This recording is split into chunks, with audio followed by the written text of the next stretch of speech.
د بېنظیر تعلیمي وظایف روپۍ به څومره میلاویږي او دا روپۍ به د کله نه شروع کیږي او دا به کمو کسانو ته میلاویږي ځکه زیاتکر کسان د دې په باره کې تپوس کوي چې دا روپۍ به د کله نه شروع کیږي خو دې دا تپوس نه کوي چې دا به کمو کسانو ته میلاویږي که روپۍ شروع شي او تا ته میلاو نه شوې نو د هغې بیا هېڅ فایده هم نشته ځکه چې هغه به ځینې کسانو ته چې دی دا روپۍ به نه میلاویږي نننۍ ویډیو چې ده هغه زموږ د دې په باره کې ده د هغې دپاره چې دی ویډیو به پوره ګورئ یو لایک شیر کمنټ چې دی ویډیو له به لازم ورکوئ بل دا ویډیو معلوماتي نو تاسو راخلی مخکې شیر کوئ چې نورو کسانو ته هم وررسي بل لا زیاتکر کسان دا تپوس هم کوي چې ته د بېنظیر د پروګرام په باره کې ویډیوګانې نه جوړوې نو زه د دې وجې نه اوس دا ویډیوګانې کمې جوړوم ځکه چې ما کومه ویډیو جوړه کړې نو هغه ویډیو زیاتکر کسان چې دی پوره نه ګوري ځکه چې په هغې کې ما کومه خبره کړې نو لاندې په کمنټس کې چې دی د هغې په باره کې هغو دوباره تپوس کړی ځکه چې هغو ویډیو چې ده تر اخره پورې نه یې کتلي نو ویډیو چې ده همیشه دپاره تر اخره پورې ګورئ نو تاسو ته به صحیح معلومات چې دي هغه به تاسو ته در رسي کم کسان چې د دې په باره کې تپوس کوي چې د بېنظیر روپۍ چې دي تعلیمي وظایف روپۍ چې دي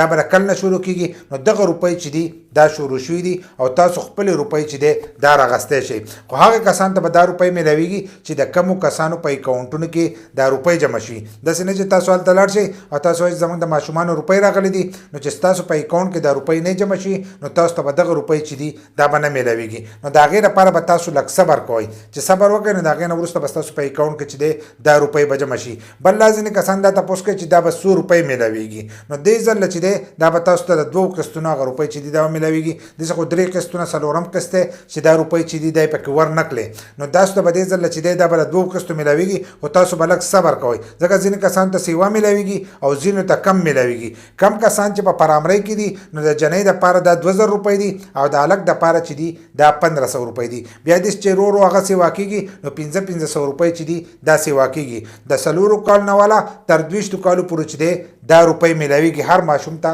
دا روپۍ چې دي دا میلاویږي خو په دې کې یو شرط بل دی هغه کسان ته به دا روپۍ نه میلاویږي کمو کسانو چې 70% حاضري نه لکه که تاسو خپل ماشومان اسکول ته لیږلي او په هغې کې هغو حاضري کړي او 70% نه لکه په سلو کې 80 ورځې چې دی هغه نه تلي نو بیا به دې کسانو ته چې دی دا روپۍ به نه میلاویږي نو خپل ماشومان چې دي دا به تاسو په پابندۍ سره چې دی دا به اسکول ته لیږئ نو د هغې نه وروسته به تاسو ته دغه روپۍ چې دي دا به میلاویږي کم کسان چې د پیسو د باره کې تپوس کوي چې روپۍ د کله نه شروع کېږي نو که تاسو خپل ماشومان نه لیږلي نو تاسو ته به دغه روپۍ نه میلاویږي بل لا که تاسو خپل پارمبي نه اپډیټ کړی نو بیا به هم دا روپۍ چې دي دا به تاسو ته نه میلاویږي د پارمبي څنګه اپډیټ کېږي د دې په باره کې ښه تفصیلي ویډیو چې ده هغه زموږ موجود ده خو په دې کې به راته دا ووایم چې تاسو خپل کم پارمبي د ماشومانو جوړ کړی او د دې دپاره تاسو ورکړی او په هغې کې د مور د شناختي کارډ نمبر نه و نو هغې کسانو ته چې دی دا روپۍ به نه میلاویږي نو